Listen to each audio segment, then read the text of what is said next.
Bonjour. Alors aujourd'hui, ce que je vous propose, c'est la réalisation d'une carte avec la technique de l'embossage à la poudre opaque, ici, la poudre dorée. Alors le matériel dont vous avez besoin est devant moi, il est très simple. On va travailler avec des tampons que l'on encrera, des tampons repositionnables ou en bois et caoutchouc, c'est égal, vous pouvez choisir. Une plaque de positionnement en plexiglas, alors cette plaque, elle sera utilisée seulement pour les tampons transparents. Des encres à embosser, ce sont des encres type pour l'embossage qui restent humides sur le papier. Il y a deux couleurs, on verra pourquoi. De la poudre à embosser. La poudre à embosser, c'est une poudre qui gonfle avec la chaleur d'un pistolet chauffant. Et le pistolet chauffant est justement ici. Un petit pinceau, quelques petites franfreluches pour justement agrémenter la carte au final, de la colle et un petit élément vaporisateur pour nettoyer. Alors, première étape, on va choisir le tampon. Le tampon que vous prenez est un tampon transparent, repositionnable, qui a l'avantage donc d'être transparent, comme vous le voyez. Un tampon transparent que l'on va placer sur la plaque de plexiglas. Cette plaque de plexiglas, elle ne colle pas au tampon, elle fait simplement succion avec ce tampon.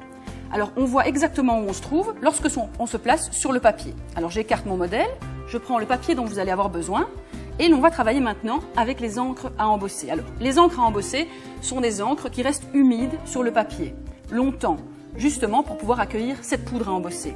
Alors laquelle va-t-on choisir? Soit de l'encre transparente, soit de l'encre dorée. En tout cas, une encre dont la couleur est proche de la poudre ou invisible.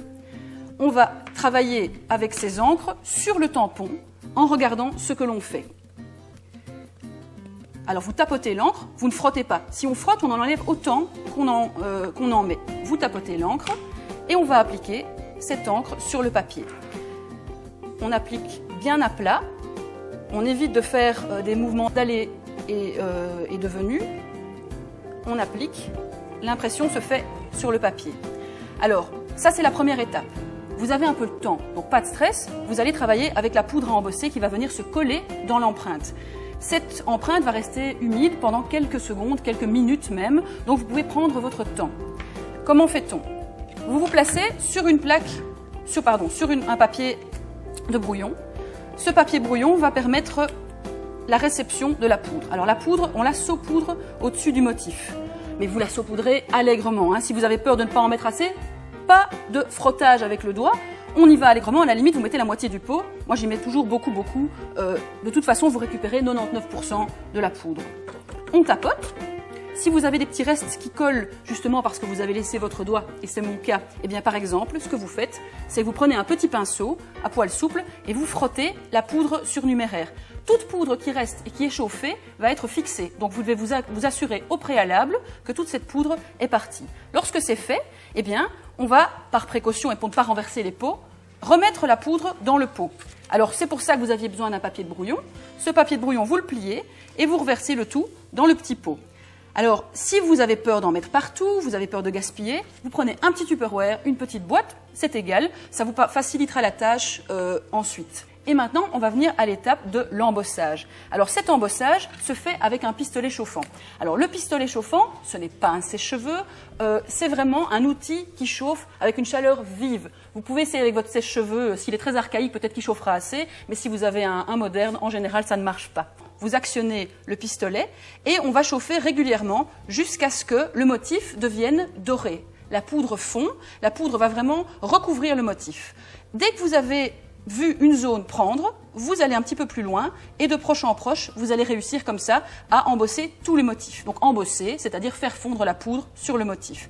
Alors vous pouvez vous arrêter, il n'y a pas un minutage pour le réaliser, vous regardez un petit peu où vous en êtes et si justement sur la surface vous voyez encore des petits points, des petits éléments qui n'ont pas pris, eh bien ces éléments-là doivent encore être chauffés davantage et vous le reprenez, votre embossage à la suite.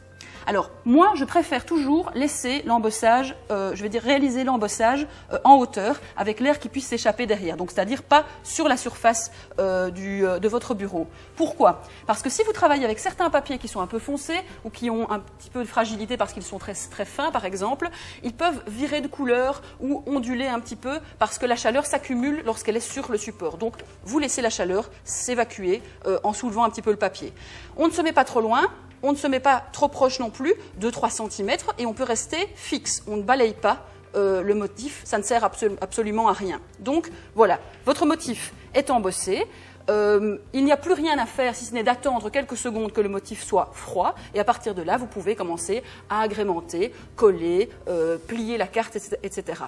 Puisqu'il faut bien ranger un petit peu et faire place nette pour la suite de vos opérations, eh bien vous travaillez avec un petit vaporisateur rempli d'eau savonneuse qu'on va utiliser sur le tampon. Alors, ne faites pas de bêtises, écartez votre réalisation, ça ne sert à rien de la ruiner juste après l'avoir réalisée. Et on va vaporiser l'eau savonneuse sur le tampon. Lorsque c'est fait, un petit chiffon vous permettra tout simplement de frotter et de nettoyer pour ensuite le ranger. On ne le laisse pas sur la plaque qui servira à d'autres réalisations. On enlève le tampon et on le replace sur sa plaque de positionnement qui se trouve ici. Voilà.